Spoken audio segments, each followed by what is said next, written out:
I always knew the answer to everything is raw action. The answer to everything has always been raw action. My dad had a tweet about this. He said that raw action solves all. And he used to say this. I'll give you an example. If you're a farmer and you need rain for your crop and there's no rain, you can sit there and say there's no rain, we're all gonna starve. Or you can stand up and do a rain dance. Now, will your rain dance work? Perhaps not. Perhaps the rain won't come. But I would argue that you're better off standing up doing that rain dance than just sitting there waiting to die. You have to do something. Raw action solves. So when I was broke, I was never like, I'm poor, what do I do? It was, I'm poor, I have to do something. If I was broke, I'd go for a run. That's why I was such a great fighter.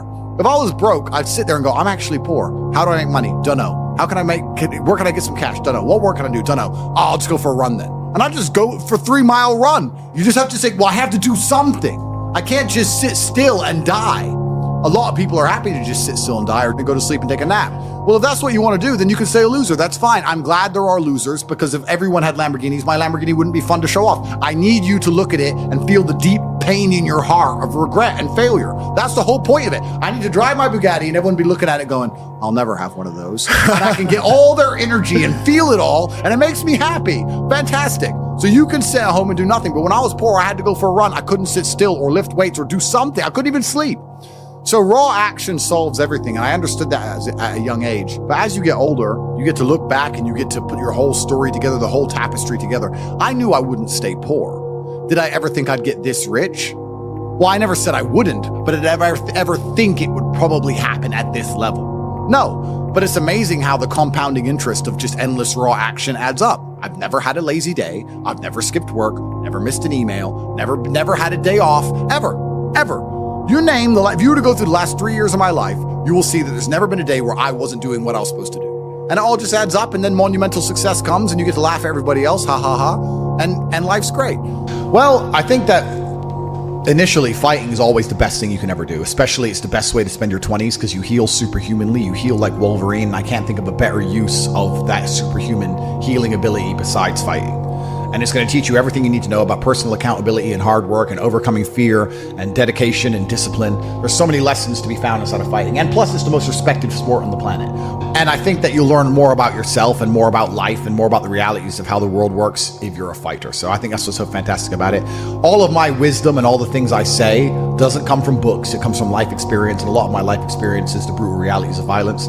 So people say, oh, Andrew's so smart, Andrew's so wise, Andrew knows so many things. I've learned all of that simply through fighting. And if you're a warrior in life, the arena may change, but the battle never ends. It's just never ending. And you have to get used to fighting. You have to get used to being under pressure and under stress all the time and being the kind of person who can perform and smile anyway. And I'm glad I spent my 20s training because I can't think of something else. I find it amazing that I speak to people my age and I say, in my 20s, I spent maybe, I don't know, let's say 3 hours a day. What's a decade of 3 hours a day? Let's say 10,000 hours. I spent 10,000 hours in the gym training. You're the same age as me. What did you do with those 10,000 hours?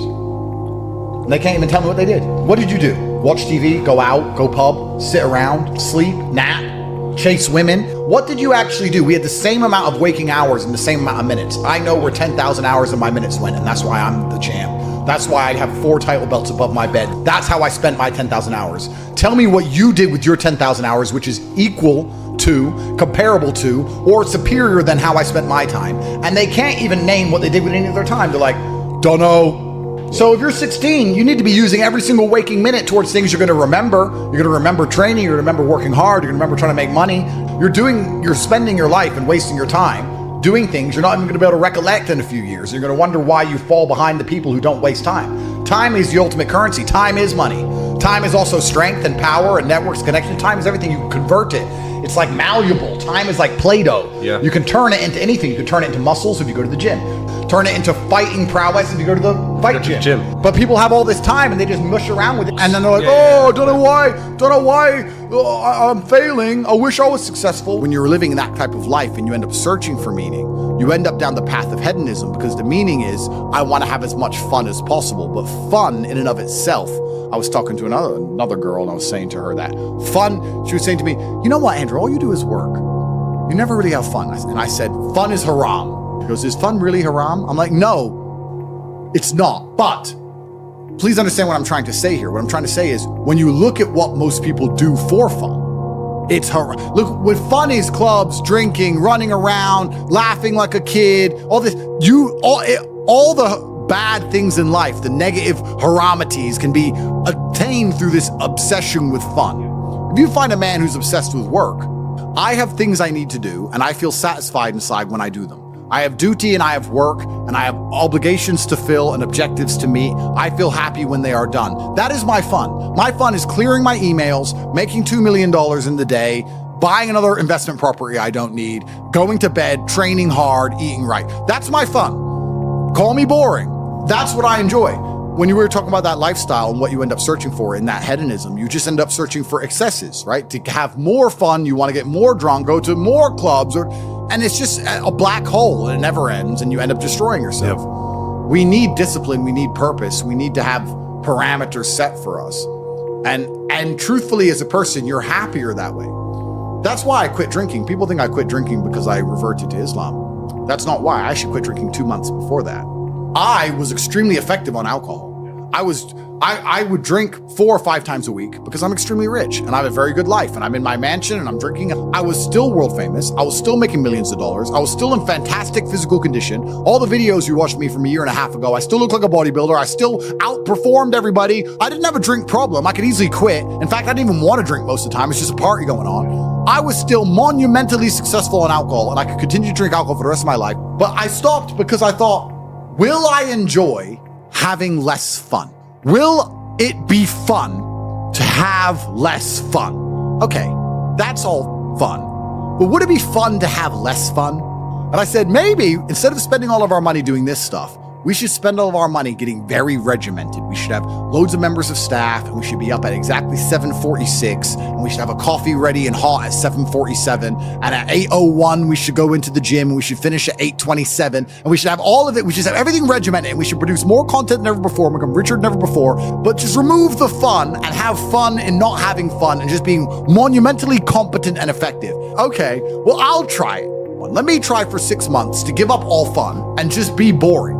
And then I learned some very interesting things during that time. Firstly, I learned that the whole idea of drinking for being social is now gone. I think we're at the age where if you were 21 and you didn't drink, you didn't have a life.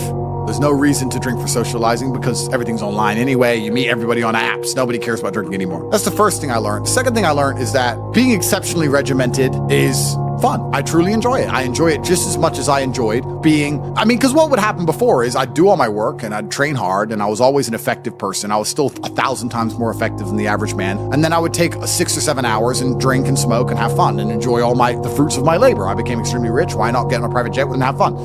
But now instead of spending those 6 hours having fun, I spend those 6 hours continuing to work. And I enjoy it just as much.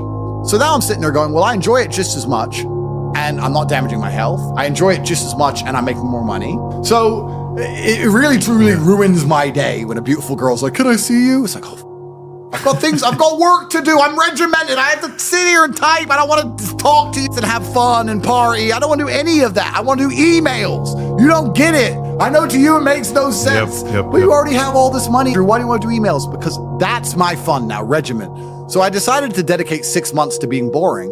And by the end of the 6 months, I was having so much fun being boring that now I will probably never drink again. I am 0% tempted to drink ever again. I'm 0% tempted by fun, which is what you said, and I completely get it. When someone goes, we're gonna go here and it's gonna be fun. I'm like, nah, you have fun.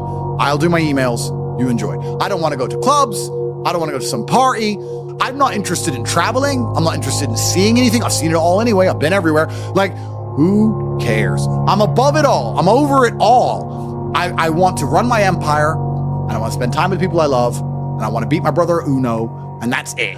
I don't want to do anything. Maybe I've gotten boring. Maybe I've leaned too much into the boring character, but I truly enjoy just being boring and regimented. And I like getting as much work done as possible. And that's why I'll never, ever drink again. So the whole concept of fun is alien to me. I totally get it now. When you said that, you're totally right. It's fun isn't fun. And then achieving things in work is fun.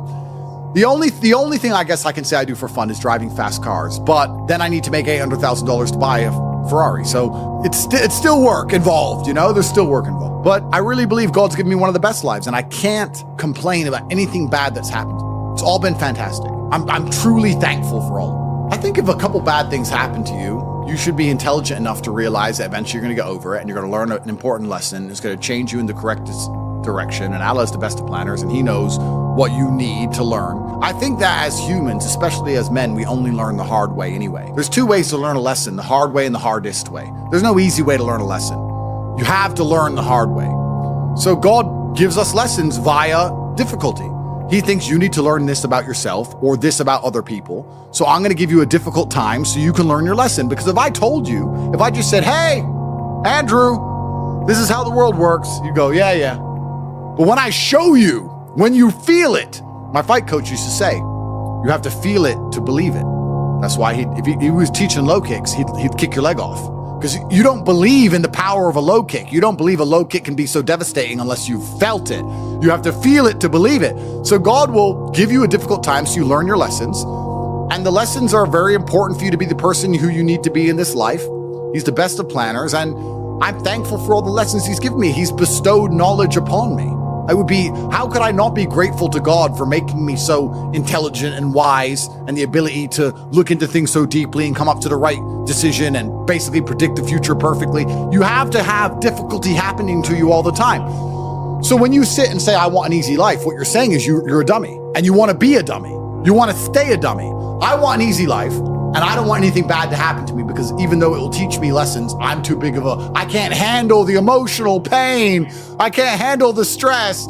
I don't want to be a dummy. I want to be smart. If I want to be smart, then hurt me. I just know that I become a more formidable, more competitive version of myself after every single bad thing that's ever happened to me. It's one less thing to fear. It's one less thing to be worried about. I've done it before. Because it's also very interesting, because you talk about wisdom, you use the word wisdom, and I appreciate the compliment. I don't read books. I never read a book because I don't have time. All of the wisdom I have, all of this knowledge I speak, all of these things I say have been learned through basically difficulty of life, through professional fighting and being poor and all bad things happening to me and struggle. All of my lessons have been bad things, bad events, bad scenarios, bad situations, pain, suffering, anger, resentment. All of these horrible emotions are how I've learned everything. So I thank God for giving them to me. And anyone who wants an easy life wants to stay a dummy. What do you learn if you just get money, you buy a crypto coin, it blows up, you get some money, you go to some restaurants? What do you learn about anything? You don't. Completely. And then the thing that's so interesting is that the people who are choosing the safe option is actually choosing the most risky option. So you're not taking a safe option, you're taking a coward's way out, and it leads to exactly where a coward's way should lead. Cowards in the end do not get to enjoy the shade of the olive tree, because unless you fought in the arena, unless you've been a gladiator, you never get the peace of mind and peace of heart, which is afforded from bravery. So if you choose the safe choices in life, thinking, I'm going to take the safe route, you don't end up anywhere safe.